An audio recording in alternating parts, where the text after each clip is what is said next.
Kadaama TV omuwala gwe mulaba mu kifaananyi bamuyita Shaky Dollars oba abadde yeeyita Shaky Dollars. Tetunnafuna mannya matuufu oba ye Shakira naye nga abadde amanyikiddwa nga Shaky Dollars ne ku TikTok. Omuwala oyo kigambibwa yavudde ku balcony n'agwa wansi. Twakamala obbaleetera amawulire ogwa Ssekadaama era naye yava ku kizimbe n'agwa wansi n'agwa ku mmotoka era naye n'afiirawo. Poliisi kigambibwa yali emugoba, amawulire ago mwagawulidde. Naye olwaleero omuwala oyo, omukyala oyo, Kadaama oyo abadde akolera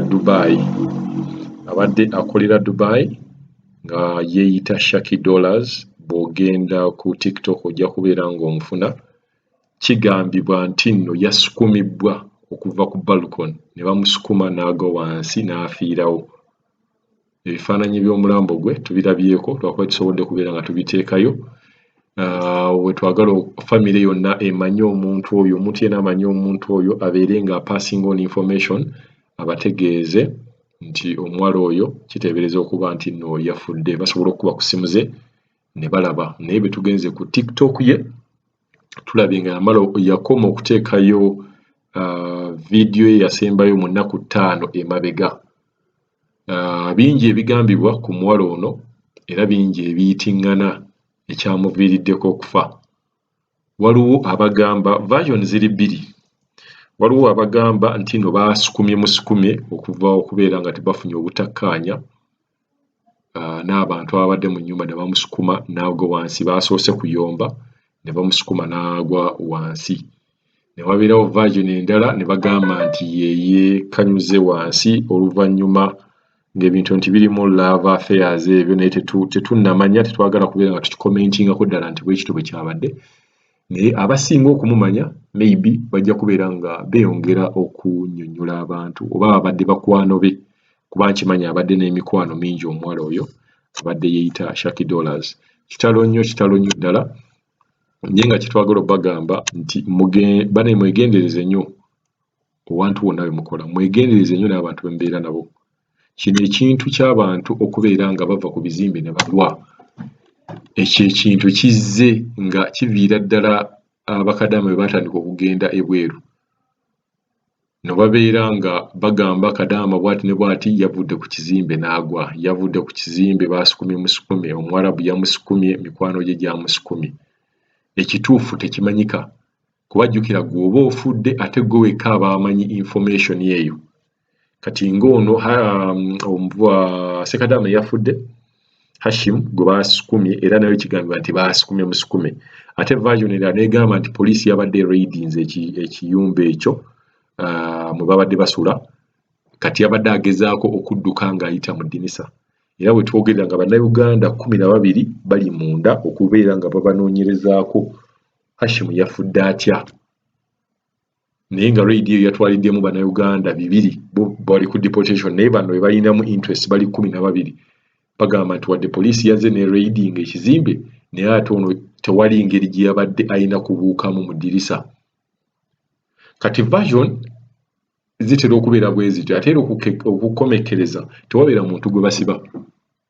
Banoonyereza naye nga tewali evidence, tewali kiraga. Naye nga buli muntu ava ku kizimba version zibeera 2.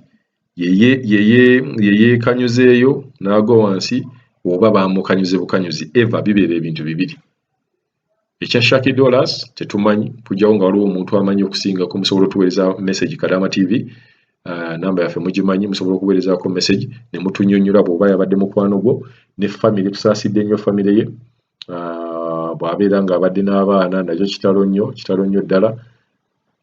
Tusaba omuntu yenna amanyi famire y'omukyalo oyo mu kifaananyi kye mulaba abadde yeeyita Shaky Dollars ku TikTok, oba ba TikTokers bwe mbeera mumanyi omukyalo oyo oba omuwala oyo, mugezeeko okulaba nga mukontaktinga famire ye abadde abeera Dubai.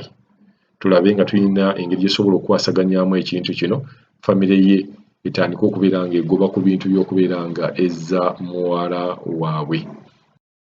Ensonga y'okubeera ng'abantu babuuka ku bizimbe ne bafa nga bwe mbagambye tesoose kaakati. Poliisi eno ddala nga ekoze raid bwe tudda ku kintu kya Hashim poliisi eno bw'eba ekoze raid abantu batera okudduka nga yagamba sidda Uganda. Njagala emabega mujjukireko omwaka gwali gwa 2007 era waliwo ekikolwa ekyali bwe kiti omwami gwe bayita Madiru Ssentongo era naye yafiira mu Dubai. Poliisi yajja okubeera nga ejjawo abantu oba ekwata abantu abatalina mpapula mu Dubai.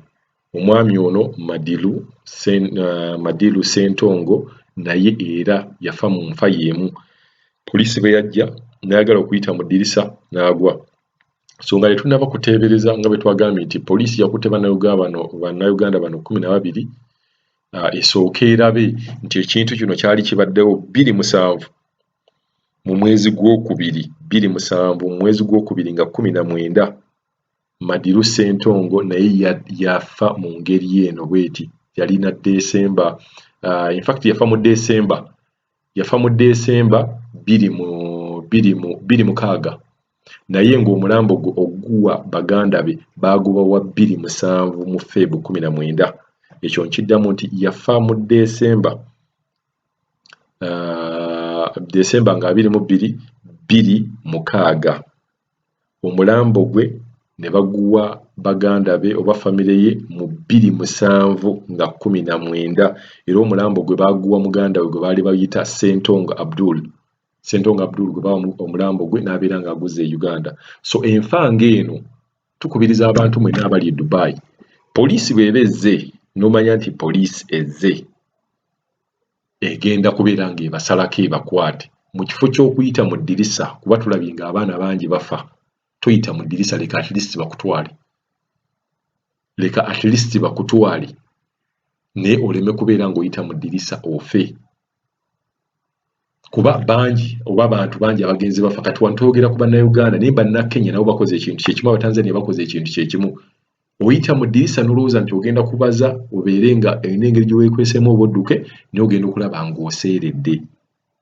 Mugezeeko okulaba nga temudduka. Ebintu bino tubyogera naye ojja kugenda okulaba ng'era bizzeemu ekintu kyekimu. Poliisi kasita ejja mu nnyumba mw'osula todduka, leka ekutwale okusinga bw'ogwa wansi n'ofa kuba bw'okoma weeno e Uganda. Nze ntera nnyo bagamba nti Katonda bwe yakutegekera ssente bw'ogenda ogaggawala tomanyiiwo.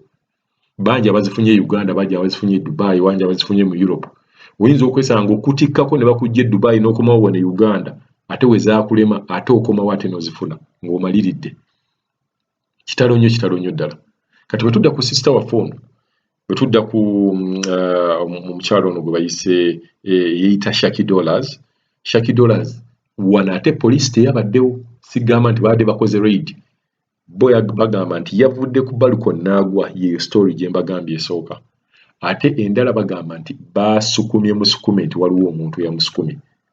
Ensonga eyamusukumizza lwaki bamusukumye tetunnagimanya. Bwe tunaagimanya tujja kubeera nga tugibaleetera wano Kadaama TV.